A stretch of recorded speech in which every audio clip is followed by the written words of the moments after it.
Hello student, welcome to our channel FK physics. मैं फैजुल्ला खतीब और आज का हमारा जो टॉपिक है वो है explanation and proof of Kepler second law. जैसे कि स्टूडेंट आप लोग जानते हैं, हमने इन केपलर्स के तीनों लॉ के स्टेटमेंट देख चुके हैं। ठीक है, आज हम लोग जिसके लिए प्रोसीड करने वाले हैं वो हमारा टॉपिक है केपलर्स के सेकंड लॉ का एक्सप्लेनेशन और उसका प्रूफ। तो सबसे पहले आपको, जब आप लोग इसका नोट्स तैयार करेंगे तो आपको करना क्या है कि आपको सबसे पहले केपलर सेकंड लॉ का स्टेटमेंट लिखना है। ठीक है, तो हम लोग उसी तरह से प्रोसीड करेंगे। मैं आपको सबसे पहले इसका स्टेटमेंट बताऊंगा। इस लॉ को हम लोग लॉ ऑफ एरिया भी नाम देते हैं। इसका स्टेटमेंट कुछ इस तरह से है, the radius vector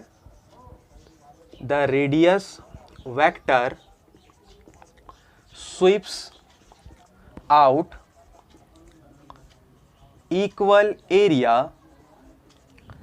in equal interval of time। Okay student, हमने ये स्टेटमेंट पहले के प्रीवियस लेक्चर्स के अंदर भी देख चुके हैं। एक बार मैं आपको ये रिकॉल करवाता हूँ। The radius vector sweeps out equal area in equal interval of time. जैसे कि आप लोग जानते हैं रेडियस वेक्टर का क्या मीनिंग है। रेडियस वेक्टर हम लोग उस लाइन को बोलते हैं जो लाइन सन और प्लैनेट को जोड़ता है। ठीक है, तो इसके लिए हम लोग, आप चाहे तो मैं यहाँ पे डेफिनेशन लिख देता हूँ रेडियस वेक्टर का। रेडियस वेक्टर को हम लोग किस तरह से डिफाइन करेंगे। Radius vector, the line join the sun to the planet।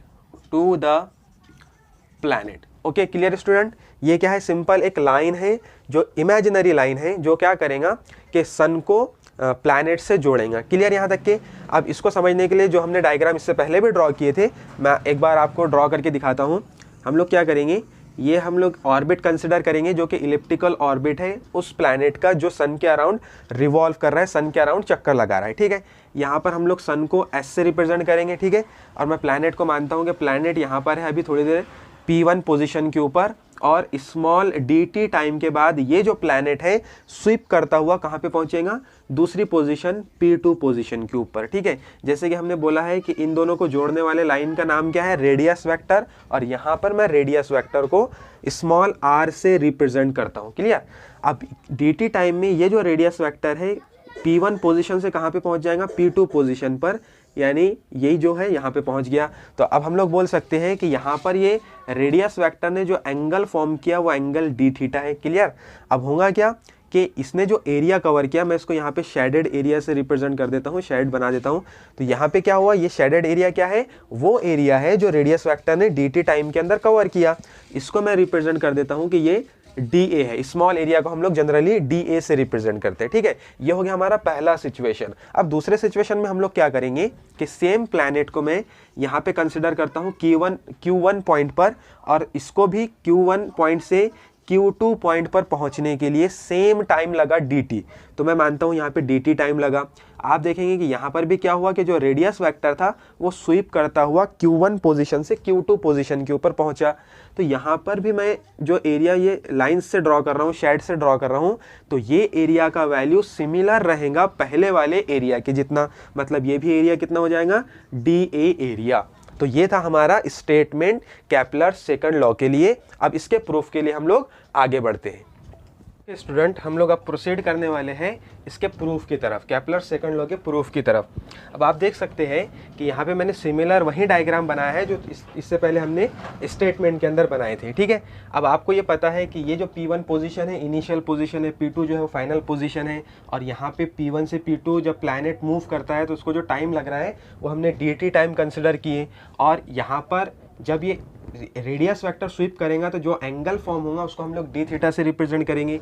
यहाँ पे स्मॉल r किसको रिप्रेजेंट कर रहा है, रेडियस वेक्टर को, और जो एरिया यहाँ पे इसने कवर किया उस एरिया को हमने dA से रिप्रेजेंट किए। अब हमने सेकंड केस भी लेके देखे थे कि अगर प्लैनेट Q1 से Q2 के ऊपर मूव करेगा तो इसके लिए भी सेम टाइम अगर हम लोग कंसिडर करें कि जितना टाइम पहले लगा था, मतलब dt टाइम, तो जो एरिया कवर होगा वो एक्चुअल में सेम एरिया रहेगा, dA एरिया। यही हमारा केपलर्स का सेकंड लॉ था। अब इसके लिए हम लोग आगे प्रोसीड करने वाले हैं।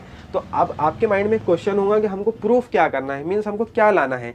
तो आप समझो यहाँ पे कि हम एक चीज़ यहाँ पे ऑब्जर्व कर सकते हैं कि सेम एरिया के लिए सेम टाइम है। मतलब हम लोग बोल सकते हैं कि change in area with respect to time is constant, और यही हमको प्रूफ करना है कि अगर change in area with respect to time constant है, इसका क्या मीनिंग हुआ कि एरियल वेलोसिटी यहाँ पे कांस्टेंट है, और यही हमारा प्रूफ रहेगा सेकंड लॉ ऑफ केपलर्स का। ठीक है, तो आप लोग यहाँ पे देख सकते हैं हमको क्या प्रूफ करना है। मैं यहाँ पे इक्वेशन लिख देता हूँ, dA/dt is equals to constant proof करना है। ठीक है, ओके स्टूडेंट, हम लोग इसके लिए आगे प्रोसीड करेंगे। तो हमको सबसे पहले करना क्या है कि आप लोग इसके बारे में थ्योरी के कुछ पॉइंट्स लिख सकते हैं कि जैसे जो हमारे पास जो प्लैनेट है उसका मास स्मॉल m है, इनिशियली ये P1 पोजीशन के ऊपर है, देन dt टाइम पास होने के बाद ये P2 पोजीशन के ऊपर पहुंचेगा। ओके, देन हम लोग को क्या करना है, एक अजम्पशन यहाँ पे लेना है कि जो टाइम प्लैनेट को P1 से P2 जाने के लिए लग रहा है वो बहुत ही स्मॉल टाइम है। तो आप कंसिडर करो कि अगर स्मॉल टाइम रहेगा तो ये जो एरिया कवर करेगा बहुत ही स्मॉल रहेगा। स्मॉल रहेगा मतलब एरिया कैसा रहेगा, स्ट्रेट लाइन रहेगा। अभी आपको डायग्राम में कैसा नजर आ रहा है, ये कर्व नजर आ रहा, लेकिन एक्चुअल में हमको अजम्पशन क्या लेना है कि टाइम बहुत ही कम है, स्मॉल टाइम है, इसलिए यहाँ पे जो लाइन ये जो बनेगा ये एक स्ट्रेट लाइन रहेगा। ठीक है, तो हम लोग क्या करेंगे, इसके लिए मैं एक छोटा सा डायग्राम वापस से ड्रॉ करता हूँ।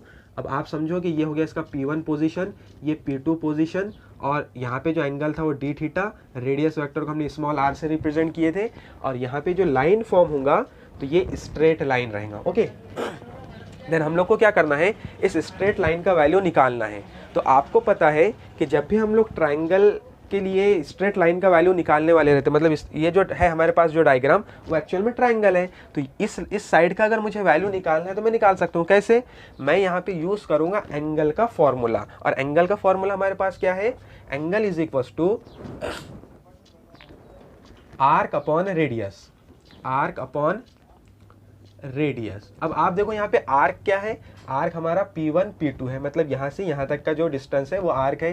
तो एंगल कितना है आपके पास, D theta is equal to arc कितना हो जाएगा, P1 P2 अपॉन रेडियस कितना है, स्मॉल r। अब हमको जो वैल्यू चाहिए था एक्चुअल में वो एंगल का वैल्यू नहीं चाहिए, हमको वैल्यू चाहिए इस लेंथ का। तो क्या मैं इस इक्वेशन को रीअरेंज कर सकता हूँ, बिल्कुल। इस इक्वेशन को अगर मैं रीअरेंज करूंगा तो मुझे इक्वेशन मिलेगा P1 P2 is equal to R D theta, इसको दूंगा मैं equation number 1।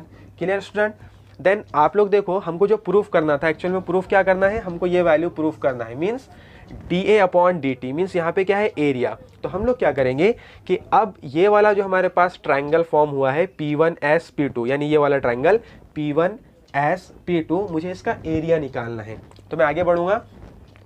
Now area of triangle P1S P2। अब आप देखो P1S P2 का मुझे एरिया निकालना है। तो एक्चुअल में P1S P2 क्या है, ट्राइंगल है, और हमको ट्राइंगल का एरिया का फॉर्मूला पता है। तो मैं इसके लिए आगे बढ़ूंगा। अब आप देखो एरिया को मैंने किससे रिप्रेजेंट किया था, DA से। तो फॉर्मूला कुछ इस तरह से बनेगा, DA इज इक्वल टू, और ट्राइंगल का एरिया का फॉर्मूला क्या रहता है, हाफ बेस इंटू हाइट। अब यहाँ पे बेस कितना है, तो आप देख सकते हैं स्मॉल r इंटू हाइट कितनी है इसकी, तो इसकी हाइट है P1 P2। अब मैं इसको दूंगा इक्वेशन नंबर 2, इक्वेशन नंबर 2, ये जो इक्वेशन है हमारा इक्वेशन नंबर 2 है। अब हम क्या करेंगे, इक्वेशन 1 का वैल्यू इक्वेशन नंबर 2 में पुट करेंगे। इसका क्या मीनिंग हुआ कि P1 P2 को हम लोग रिप्लेस करेंगे और उसके जगह आर डी थीटा पुट करेंगे। तो हमारा जो सेकंड इक्वेशन रहेगा वो कुछ इस तरह से बन जाएगा, DA is equal to half into R into, यहाँ पे क्या आ जाएगा, P1 P2 की जगह पे आर डी थीटा। अब आप देख सकते हैं यहाँ पर r इंटू आर है, तो क्या मैं इसको इस तरह से लिख सकता हूँ, DA is equal to half R square into D theta. इसको देंगे हम लोग नेक्स्ट इक्वेशन नंबर। अब क्या करना क्या है स्टूडेंट, कि इस इक्वेशन को हमको डिवाइड करना है dt टाइम से। ठीक है, तो यहाँ पे लिख देंगे हम लोग, नाउ डिवाइडिंग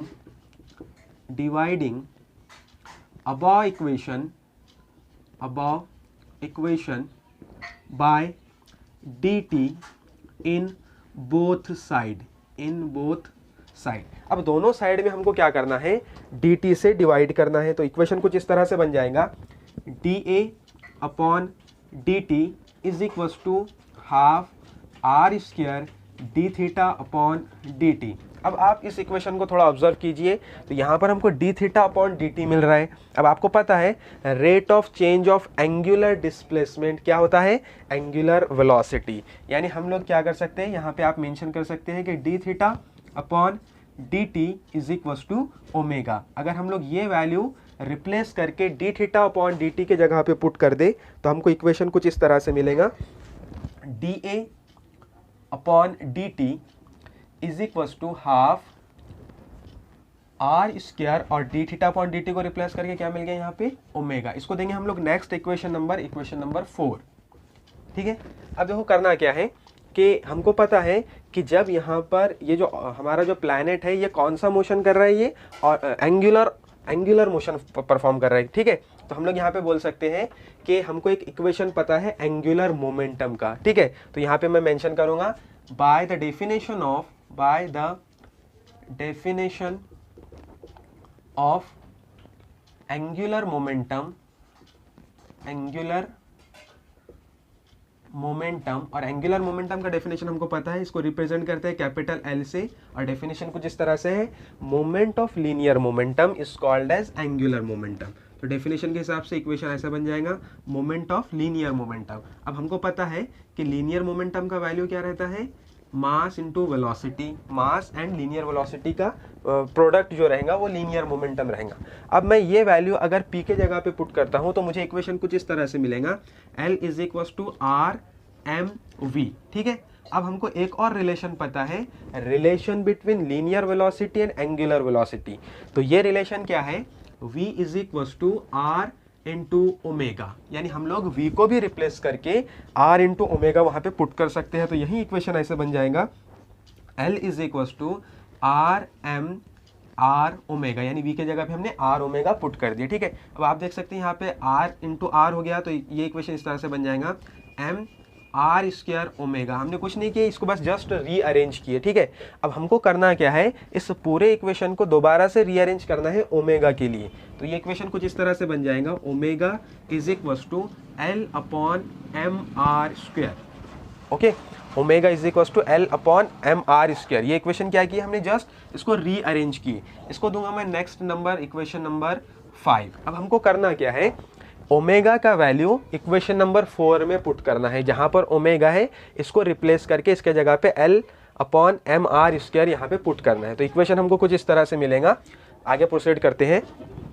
इक्वेशन 4 जो है वो इस तरह से बन जाएगा, इक्वेशन 4 इम्प्लाइज, ये बन जाएगा D A upon D T is equal to half as it is, R square as it is, और जहां पर ओमेगा है वहां पर हम लोग रिप्लेस करेंगे L upon M R square. क्या हो जाएगा, L upon M R square. अब आप देखो न्यूमरेटर और डिनोमिनेटर में आर स्क्वायर है, इसलिए हम लोग इसको कैंसिल कर देंगे। Then we get D A upon D T is equal to L upon twice M. ठीक है, ये रहा हमारा फाइनल इक्वेशन। अब आप थोड़ा समझना, यहाँ पे L क्या है, L हमारा एंगुलर मोमेंटम है, और आपको पता है कि जब प्लैनेट रिवॉल्व कर रहा है वो इक्वल एरिया अगर कवर कर रहा है तो उसका एंगुलर मोमेंटम कांस्टेंट रहेगा। यानी यहाँ पे L जो है वो हमारा कांस्टेंट हो गया, 2 कांस्टेंट है, और मास ऑफ प्लैनेट जो है वो भी कांस्टेंट है। यानी ये पूरी की पूरी टर्म क्या होगी, कांस्टेंट। यानी हम लोग फाइनल इक्वेशन इस तरह से लिख सकते हैं, D A upon D T is equal to constant.